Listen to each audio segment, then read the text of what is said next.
안녕하세요. 패션의 김진호 목사입니다. 오늘은 위인 한 분이 아니라 가문을 소개하려고 해요. 한국인보다 한국을 더 사랑한 가문입니다.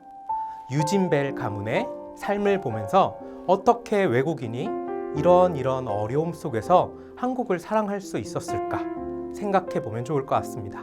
조선 후기와 일제강점기 그리고 광복 이후에 많은 개신교와 천주교 선교사님들이 우리나라를 위해서 자신의 모든 것을 희생하셨어요. 그 중에서도 유진벨 가문은 4대를 이어 한국을 섬기는 가문인데요. 유진벨 선교사님으로부터 시작합니다. 유진벨 선교사님은 배유지라는 한국 이름으로 불렸어요. 외국 선교사님들이 한국에 와서 처음으로 느끼는 곤란함, 어려움에는 무엇이 있었을까요? 우리나라가 지금은 굉장히 발전하고 깨끗하고 맛있는 음식도 많이 있는 살기 좋은 나라잖아요. 세계적으로 치안과 편의성이 뛰어난 나라입니다. 그런데 일제강점기, 그 이전 조선시대에는 그렇지 못했습니다. 거리에는요, 오물로 가득했어요. 위생적으로 불결했죠. 전염병도 많았던 시대였고요. 선교사님들과 가족이 전염병으로 죽는 일들이 많이 있었어요. 음식도 입에 맞지 않고 물도 맞지 않았죠. 전에 전덕기 목사님이 어릴 적에 선교사님 집에 돌을 던졌다라는 얘기를 들려드린 적이 있어요. 신분제 사회에서 외국인에 대해 두려워하고 배타적이었던 시대였죠. 외국인 선교사님들은 우리나라에 와서 많은 어려움을 경험해야만 했습니다. 도우러 왔는데, 섬기러 왔는데 환경은 힘들고 사람들에게는 배척을 받는 그런 상황이었어요. 그래도 한국인과 친구가 되기를 바랐던 거죠. 여러분, 예전이나 지금이나 선교사님들이 하는 일은 복음을 전하기에 앞서 그 지역을 돕는 일을 먼저 합니다. 선교사님이 교회를 세우는 것보다 병원과 학교를 세우는 일을 더 열심히 하는데요. 마음이 열려야 이야기를 들을 수 있어요. 선교사라는 정체성보다 먼저 친구가 되어야, 사랑하는 관계가 맺어져야 그 다음에 복음을 전할 수 있기 때문에, 복음의 핵심이 사랑이기 때문에 먼저 사랑을 베푸는 겁니다. 친밀해지기 위해서 이름도 배유지라는 한국 이름을 만들어서 사용합니다. 그렇게 힘들게 한국인을 돕는 과정에서 안타깝게도 임신 7개월인 아내를 사별하게 돼요. 선교하러 이 나라에 오지 않았다면 아내가 죽지 않았을 거예요. 아내의 죽음을 경험하면서 유진벨 선교사님은 고국으로 돌아가야 하나 고민하게 됩니다. 미국으로 돌아가서 장례를 치르고 2년을 지내다가 2년 뒤에 재혼하고 다시 목포로, 한국으로 돌아왔어요. 1919년 3.1운동이 있었습니다. 이 3.1운동이 이어지다가 3월 31일에 계속되는 만세운동을 진압하려는 일본 육군에 의한 민간인 학살 사건이 일어났습니다. 29명의 민간인들이 죽었어요. 제암리 학살 사건입니다. 그 제암리 교회에 조사를 하러 유진벨 선교사님의 아내가 가게 되었어요. 그리고 돌아오는 길에 교통사고로 죽음을 또 맞이하게 되었습니다. 유진벨은 이제는 정말 미국으로 돌아가 선교를 그만두어야 할 것을 갈등합니다. 그런 생각을 할 수밖에 없었던 게, 유진벨 선교사님이 이 조선에 온 이유가 생명을 살리고 돕는 것이었죠. 그런 사람에게 가장 큰 동기는 도움을 받는 사람이 행복해지는 거거든요. 그런데 사람들이 이 사람은 뭐 하는 거지? 날선 경계의 눈초리로 바라봅니다. 항상 벽이 느껴져요. 이기적인 모습으로 이용하려는 사람들, 특히 양반과 관리 중에 부패한 사람들이 많이 있었어요. 그런 환경에서 내가 복음을 전하는 것이 이 조선 사람들에게 얼마나 도움이 될까, 이런 고민을 하게 된 거죠. 더구나 사랑하는 아내까지 죽었습니다. 상실의 아픔으로 고민하고 기도하면서 유진벨 선교사님은 그래도 한국을 향한 사랑을 포기하지 않기로 결정합니다. 다시 조선 땅으로 돌아와서 목포, 광주, 전라도, 호남 지역에서 복음을 전하시는데요. 유진벨 선교사님은 교육에 관심이 많았습니다.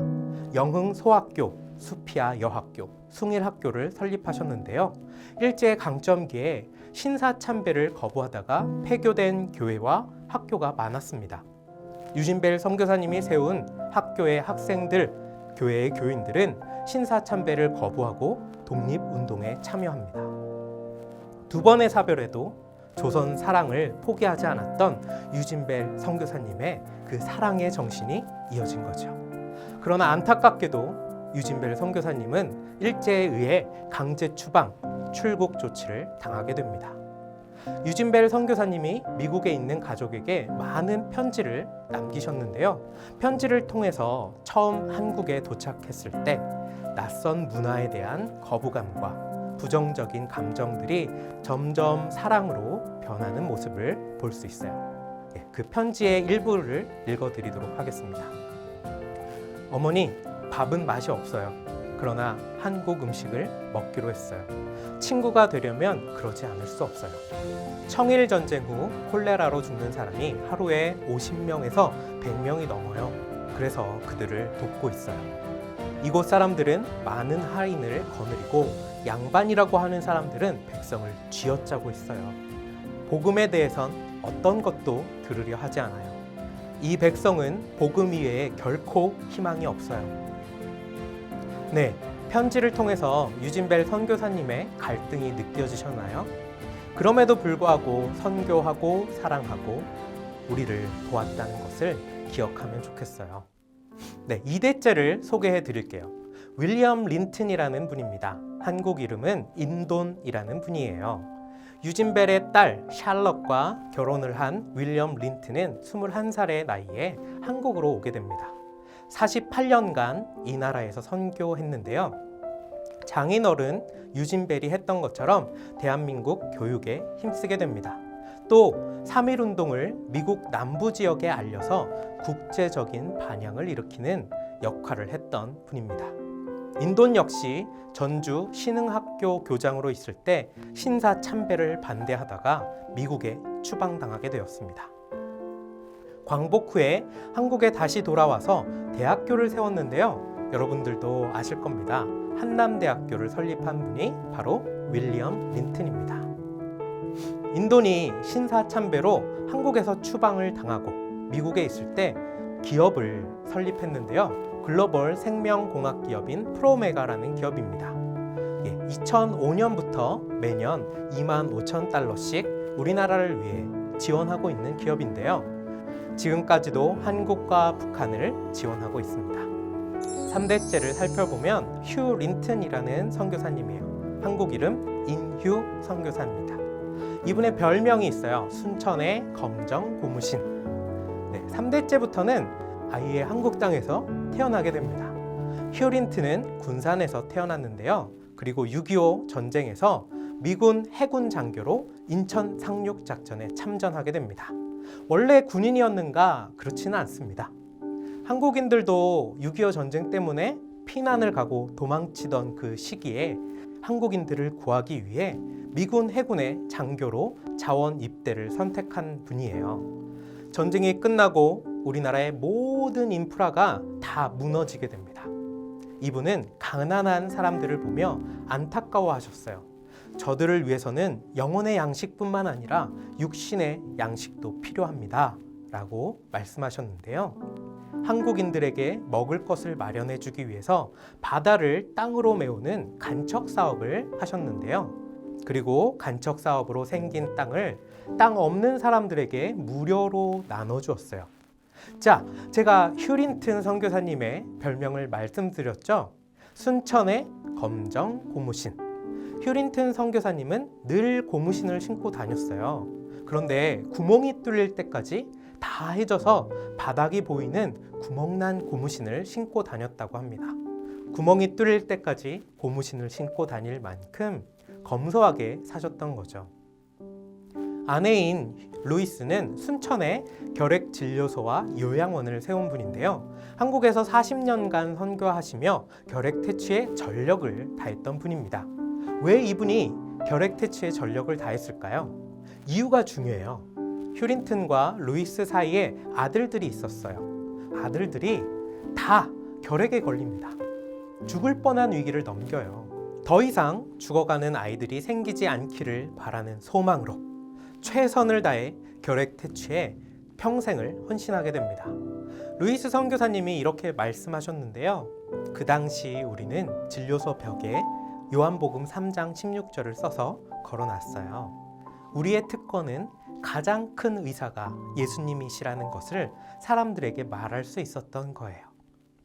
휴린튼 선교사님은 환자들의 집을 손수 지어주시며 사람들을 도왔는데요. 집 없는 가난한 사람들의 집을 지어주려고 여기저기 돌아다니시면서 섬겼습니다.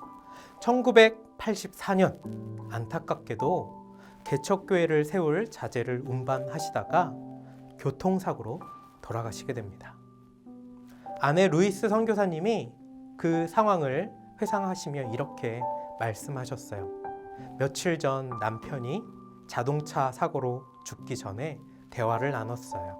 그는 한국에서의 사역이 풍성하고 행복하다고 했어요. 여러분은 어떤 상황에서 행복을 느끼십니까?